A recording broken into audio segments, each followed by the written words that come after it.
Hi నమస్తే welcome to Myra Media. నేను మీ కేవీఆర్. ఆంధ్రప్రదేశ్ ముఖ్యమంత్రి చంద్రబాబు గారికి పిచ్చి ముదిరి పాకాన పడింది అన్న చర్చ రాష్ట్ర వ్యాప్తంగా ఆంధ్ర ప్రజల్లోనే వ్యక్తమవుతోంది. నిన్న మొన్న సంక్రాంతి సంబరాల్లో భాగంగా ఇదే చర్చ అనమాట. ఆయన మాట్లాడిన మాట ఏంటంటే, ఇంట్లో నలుగురు పిల్లలు ఉంటే 400 కోట్లకు ఆస్తిపరులు అని చెప్పి ఆయన చెప్పిన డైలాగు. తర్వాత ఎన్నికల్లో భాగంగా ఇప్పుడు రాబోయే మున్సిపల్ ఎన్నికల్లో, తర్వాత లోకల్ బాడీ ఎన్నికల్లో పిల్లలు లేని వాళ్ళకు అసలు అర్హతనే లేదు, ఇద్దరు పిల్లల కంటే ఎక్కువ ఉన్న వాళ్ళకే ఛాన్స్ ఇస్తామని చెప్పి ఒక కొత్త స్లోగన్ అందుకున్నారు అనమాట. సో చెప్పేవేమో శ్రీరంగ నీతులు, దూరమేమో సానికొంపలు అని చెప్పి ఏవో మాట్లాడుతూ ఉంటారు కదా సామెతలు. బాబు గారు గతంలో 95లో జనాభా నియంత్రణ కోసం భారతదేశం జనాభా విస్ఫోటనంతో తర్వాత విధ్వంసానికి కేంద్రం బిందువుగా మారుతుంది. కాబట్టి కేంద్ర పాలసీలో భాగంగా జనాభాను కంట్రోల్ చేయాలి, ఒక్కరికే పరిమితం కాండి అని చెప్పి అప్పుడు స్లోగన్ ఇచ్చి, ఇప్పుడేమో నలుగురిని 5 మందిని 10 మందిని కానండి అని చెప్పి ఎట్లా చెప్తారు? సో ఇది పిచ్చి ముద్రడం కాదా? ఇది డిస్కషన్ అనమాట. You will be a sarpanch, municipal councillor, corporation chairman or a mayor only if you have more than 2 children. So ఇద్దరికంటే ఎక్కువ ఉంటేనే ఈ పదవులకు మీరు అర్హులు అని చెప్పి బాబు గారి దిశానిర్దేశం, ప్రవచనం, సూక్తులు అనమాట. మరి గతంలో ఈ సోయి ఎక్కడ పోయింది? ఇప్పటికే భారతదేశం 150 కోట్ల పైచీలకు జనాభాతో దిక్కుతోచని స్థితిలోకి వెళ్ళిపోయింది. ఇంచుమించు మోడీ సర్కార్ అధికారంలోకి వచ్చిన తర్వాత ఏకంగా 20% పైగా పేదరికం పెరిగింది. తర్వాత 20 లక్షలకు పైగా కాయలపడ్డ పరిశ్రమలు భారతదేశానికి గుదిబండగా మారినాయని చెప్పి ఒకవైపు విశ్లేషణలు వినిపిస్తూ ఉంటే, ఈయననేమో ఇంకా జనాభాను పెంచుకోమని చెప్తా ఉంటాడు.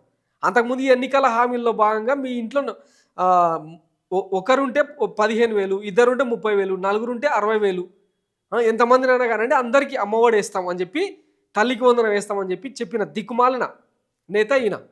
ఇప్పుడు తీరా ఎన్నికల్లో గెలిచిన తర్వాత అసలు ఆ హామీ జోలికి పోవట్లేదు. ఎంతమంది ఉన్నా సరే తల్లికి మాత్రమే వందనం అనే స్లోగన్ తీసుకొచ్చారనమాట. అంటే ఎన్నికల్లో గెలిచేందుకు ఎన్ని అబద్ధాలైనా చెప్తాం, తర్వాత ఓట్లకు మాత్రం మనకు జనాలు కావాలి అని చెప్పి నిరూపిస్తాం అన్నమాట.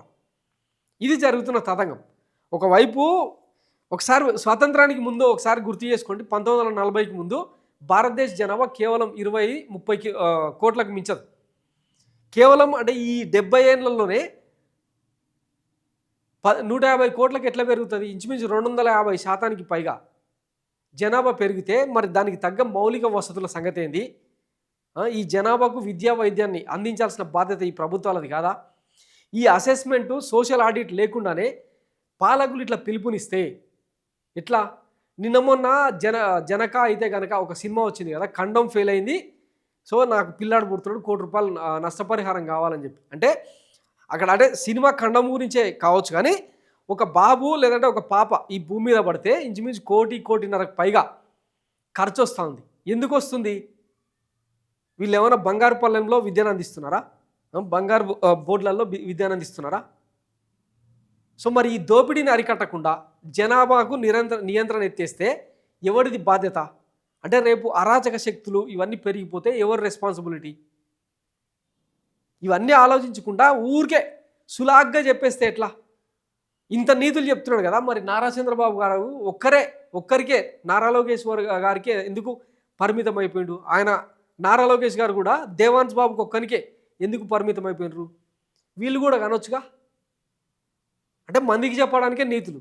ఒకవైపు ఏమో అప్పట్లో YS Jaganmohan Reddy English medium చదువులు వద్దా పేద ప్రజలకు అని చెప్పి, పేద పిల్లలకు అని చెప్పి సిబిఎస్ఈ సిలబస్సు, టోఫెల్ ఇంట్రడక్షను ఇట్లాంటివన్నీ పెడితేనేమో అరాచక శక్తులకు బిట్లు చూసేదానికి ఆంధ్రప్రదేశ్ పిల్లల్ని తయారు చేస్తారా అని చెప్పి మాట్లాడిన వ్యక్తులు ఇప్పుడేమో వీళ్ళ అధికారంలోకి వచ్చేసరికి మాతృభాష మమకారం గుర్తుకొచ్చిందనమాట.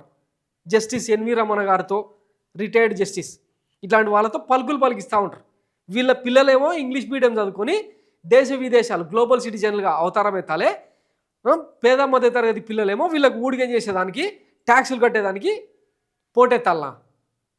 కొంచెమైనా సిగ్గుండొద్దా?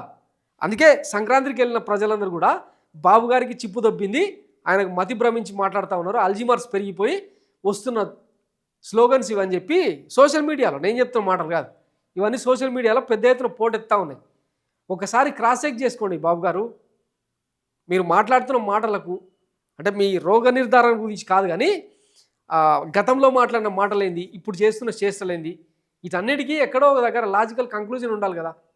మీరు చెప్పినంత మాత్రాన జనం ఏమైనా అంత తేరగా ఉన్నారా? పెరిగిపోతున్న ఖర్చులు, మీరు ఇచ్చి ఎగనామం పెట్టిన హామీలు ఇవన్నీ గుర్తులేవా? నిన్నటికి నిన్న చూసినాం కదా, సంక్రాంతి పండుగకు జేబులో డబ్బులు లేక, బట్టలు కొనలేక, పిండి వంటలు చేసుకోలేక చాలామంది నిరాసక్తిగా పండుగని అట్లా మమ అనిపించేసిరంట. కొనుగోలు శక్తి పూర్తిగా తగ్గిపోయి నిర్వీర్యం అయిపోయింది పండగ. ఎవరి కోసం ఈ పాలన ఆలోచించుకోవాల్సింది ఆంధ్రప్రదేశ్ ప్రజలు. ఇంక ఇట్లాంటి సొల్లు కబుర్లు అన్నీ ఇంకా చెప్తా ఉంటే వినుకుంటూ ఉంటే అయ్యే పని కాదు. సో ఏదో ఒక రోజు తిరగబడకపోతే ఇట్లాంటి పాలకుల నోటికి తాళం పడే అవకాశం లేదు. So be careful. Thanks for watching Myra Media. నేను మీ కేవీఆర్. Thank you.